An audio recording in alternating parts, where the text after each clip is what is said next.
welcome Lillian.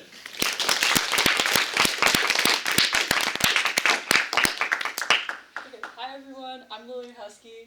My project is called Tree Castle, and it's a combination of 3D and 2D animation, because in animation class we did both 3D and 2D animation, and I really liked both of them, so I chose to do both for my Zenith project, and you'll see how. So basically, the idea behind it was to combine my favorite parts of 2D and 3D. Basically, 3D animation allows you to create a 3D space. In that space, you can create camera movements, kind of like you can in a film.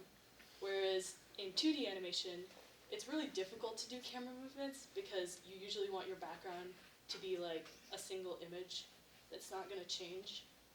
However, 2D animation allows for a lot of nice like flowiness and shape language to your characters. So what I decided was I was going to do a 3D background, and then over the top of that, I was going to animate 2D characters. I was sort of inspired by things like Spider-Verse and Arcane, which some of you may have seen, kind of combine 2D and 3D animation techniques. And then I also needed to decide, once I knew the medium of my Zenith project, like what I was going to make it about, what background I was going to make, and what character I was going to make.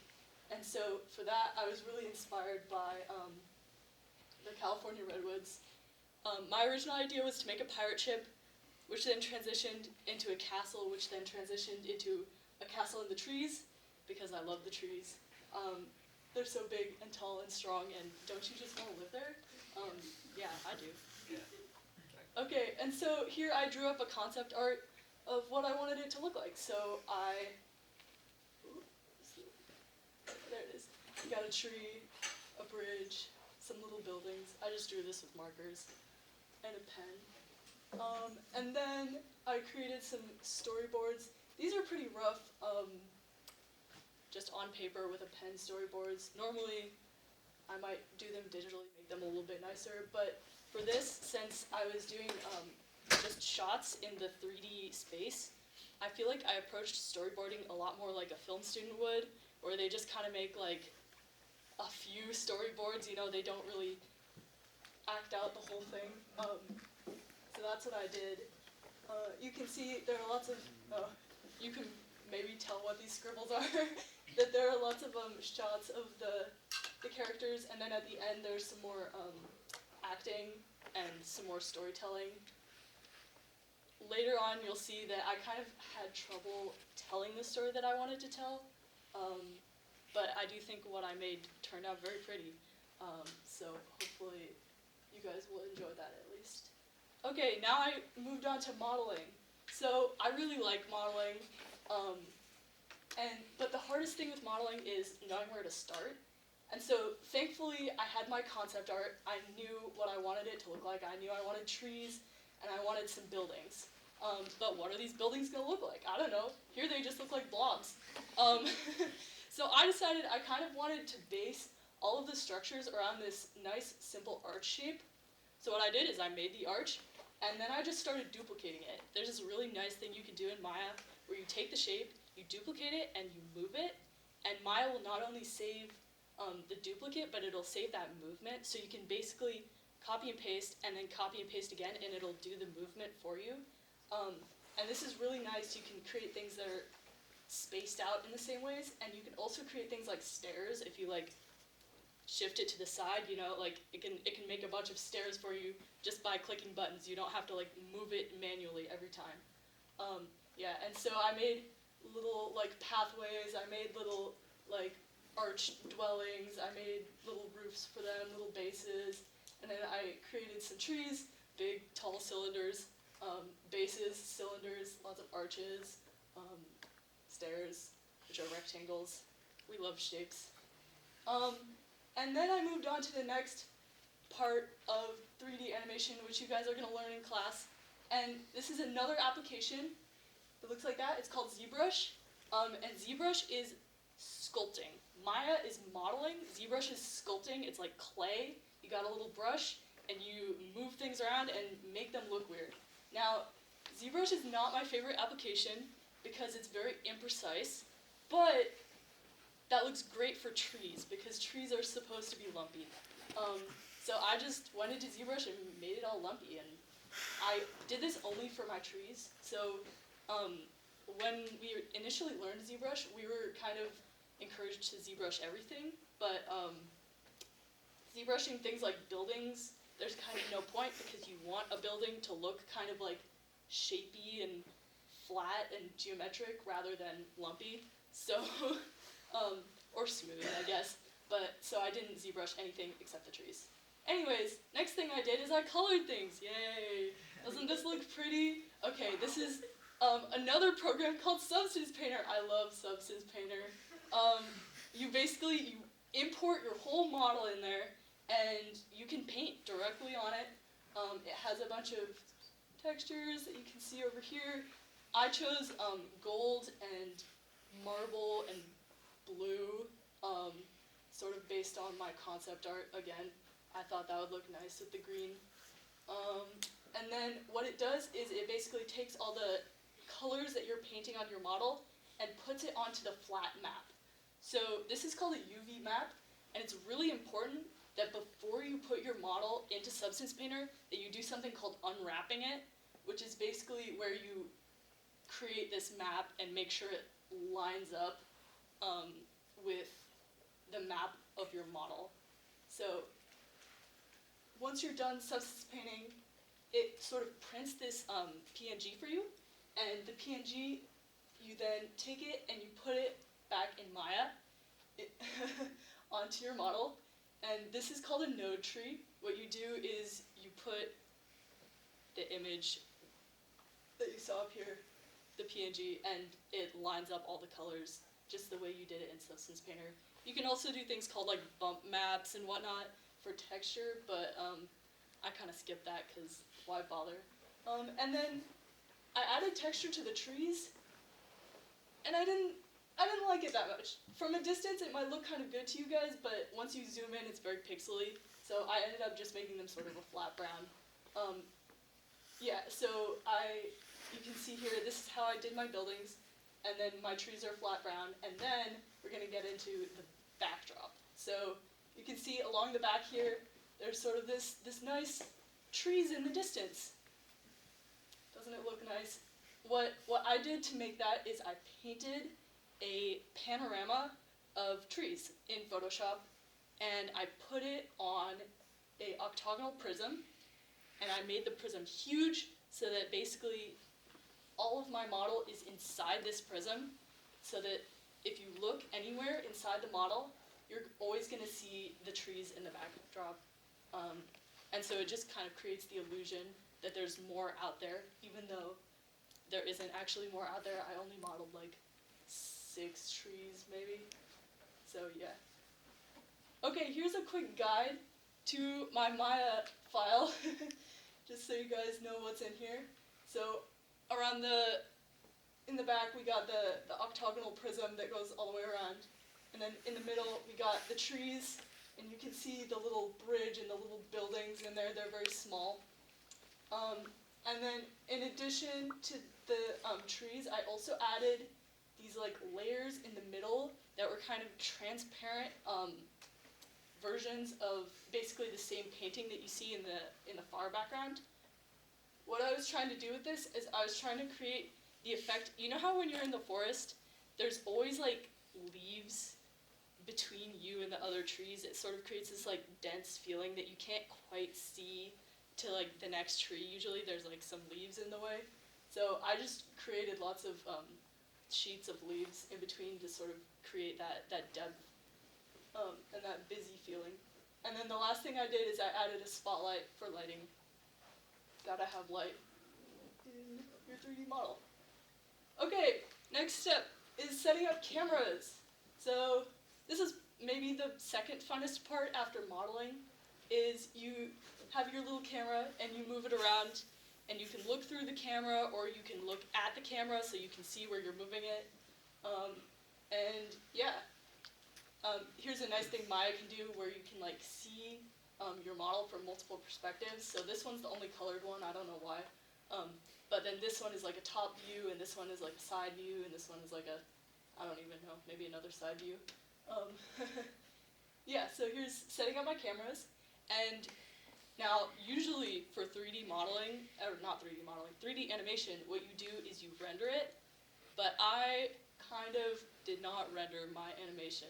Instead, I did something called play blasting, which is basically like screen recording your Maya video, and it's so much faster than rendering, guys. It's like rendering basically takes maybe a minute per frame, or not a minute, maybe like half a minute, but play blasting takes like a second per frame. It's like as fast as your animation plays, that's how fast it play blasts.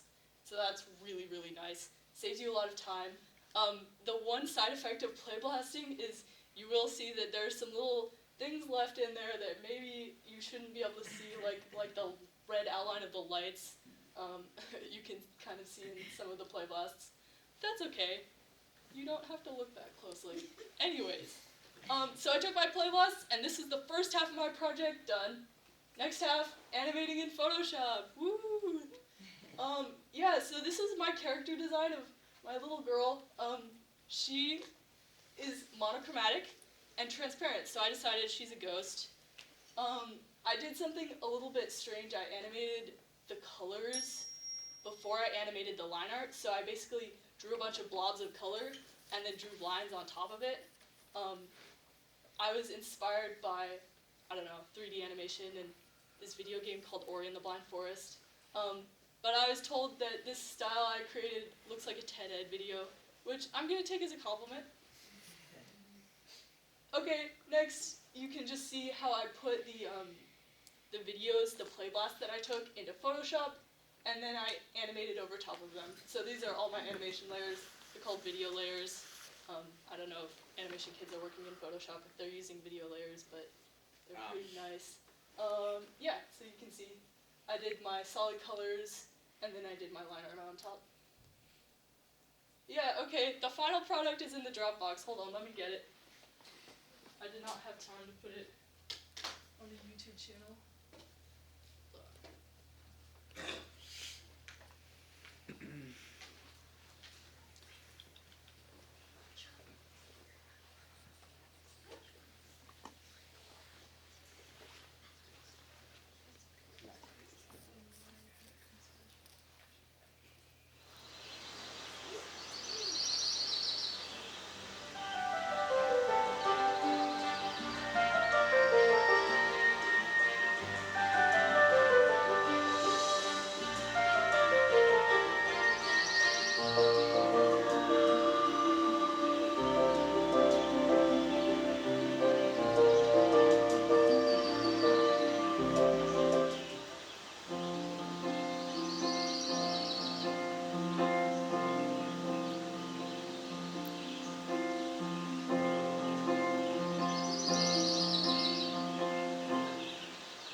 Okay, I hope you guys like that. So, the things that I learned from making this project was, while you should definitely learn the rules before you break them, in animation and every other type of art, what I learned is that ZBrush, optional. Rendering, optional. You can play blast. Using references for animation is not cheating, and it's really, really helpful. Also, using references for 3D modeling is really, really helpful. Like, if you don't know what something looks like, just look up a picture and try to model based off of that. It's really helpful and it's really fun. You can also get 3D models off the internet for a lot of things, but you know, you can do it yourself too. And then another thing I learned is storytelling in animation is really difficult. I don't know if you guys really understood the story of that, but basically it was about the ghost girl, and at the end, she's basically sees her mom and her dead body. Yeah, that's the story. It's a little sad.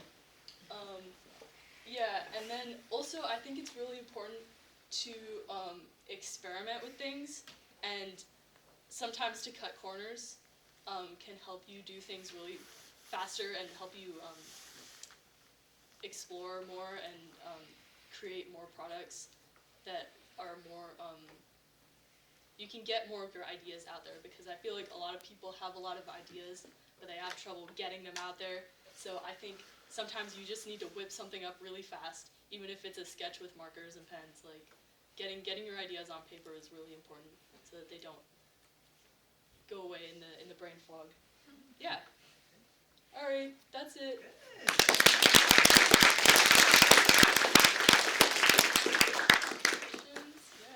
Yeah. So, I even get 2D into 3D. Yeah, so I didn't put the 2D in the 3D really, unless you're talking about the backdrop. No, I'm talking about the playback. The character? Girl. Yeah. The character was only in Photoshop. Oh, okay. So I just put the video of the 3D into Photoshop, and then I animated it. How did you get the models into Photoshop? Oh, yeah. So I didn't put the models in Photoshop. I put a video of the models in Photoshop. Oh. Does that make sense? Oh, I just want to say, I can totally see why you're going into civil engineering, because that building was like so fire. You're like so good at this, and the music is so nice. I was wondering, was it hard making the girls sync up to the steps as she like walked? Because that looked really hard. Oh, the stairs? Yeah. Yeah, so I don't know if you could tell, but she wasn't really synced up to the stairs. She was kind of just gliding over them. I hope the illusion would hold up since it's going by so fast. I don't know if you guys noticed, but the frame rate of the Play Blast is a lot more than the frame rate that I animated in. Yeah, so it's like each step was one frame, and I don't know. I thought it worked, but yeah, it was difficult. I love that you did this. Mixed media and animation is like my favorite thing in the universe. So with that in mind, I wanted to ask, like, would you do it again now that you've done it? And like, how would you take it further, or what would you do differently, like if you were to do this blend of styles again? Yeah, I think I would do it again. I think if I were to do it again, I would probably try to make the 2D and the 3D mesh better, and I might try to experiment with creating like effects in 2D rather than doing like a whole character in 2D. I might make the character 3D and do some like 2D effects over top, kind of like Spider-Verse does, where, you know, you've got a 3D Miles, but then he's got little like 2D Spidey sense or 2D flames or whatever. Yeah, I think that's a smarter way to do My it. follow-up question is like, why Photoshop? I mean, Photoshop is an interesting choice when working with video. That's a good question. It's because I don't really know how to use Animate. Yeah. I know. I'm not a good student. I didn't learn. Yeah. It's very impressive work. I mean, it's hard. It's incredible work. So really, really, really good job on it. I'm curious to see how much further you're going to take it in the future. And if you do take it, do something else with it, please share that with us, because I'd like to see what you do. It's really impressive work. How do you get the UV map directly from Maya? You still like use ZBrush to Yeah, do that part? yeah. So the UV map. Yeah. So you can unwrap it in Maya too. It's like hidden in the menus, but Google it. You can find it. Is there a reason why you chose Photoshop to draw the background with instead of something like Illustrator? Well, Photoshop is really nice for painting because it's pixel based. So you can kind of just like put blobs on there, whereas Illustrator is vector based, so basically everything you make in Illustrator has to be like a shape or like a line, like a very specific line. So I think if you just want to make a painting, Photoshop is nicer. I see you emphasizing how like rendering is optional, so I'm wondering like, was play blasting it like a stylistic choice, or if you had more time, would you have rendered it? So if I wanted to render it, I would have had to mess with the lighting a little bit. But yeah, I probably would have rendered it if I had more time. Ash? I got two things. One, I want you to know the story was clear. Like I'd seen parts of your project, but not the end part, and that made me very quickly very sad. But the second thing, I was curious. Those leaf layers you added, was that something you noticed I could add these leaf layers to create depth, or was it part of your plan when you set up? Yeah, so that's a good question. It wasn't really my plan. My plan was actually to make like drawings of leaves and somehow try to like put the individual leaves in there, or like I had all these aspirations that I was gonna be like a video game designer, like making I don't know if you've ever seen them in video games, but they have like leaves or bushes where it's like a bunch of PNGs lined up and it just like looks like a 3D bush. I thought I could do that. Nope. Did not have enough time. But yeah. Mr. Griffin? Lillian, this is a Zenith project. This is you at, your peak, level of passion, enthusiasm, the way that you spoke about your work, your process, and the way you engage the audience shows that you are well-versed in the technical language of, what you're working with. You're obviously extremely passionate about all the creative work you put into this. And you're also just like really funny, like and humble, and you've got all these great, presenter qualities. I just wanted to say I admire that, and I just really enjoyed your entire presentation. Thank you so much, Mr. Griffin. Thanks a lot. Thank you so much.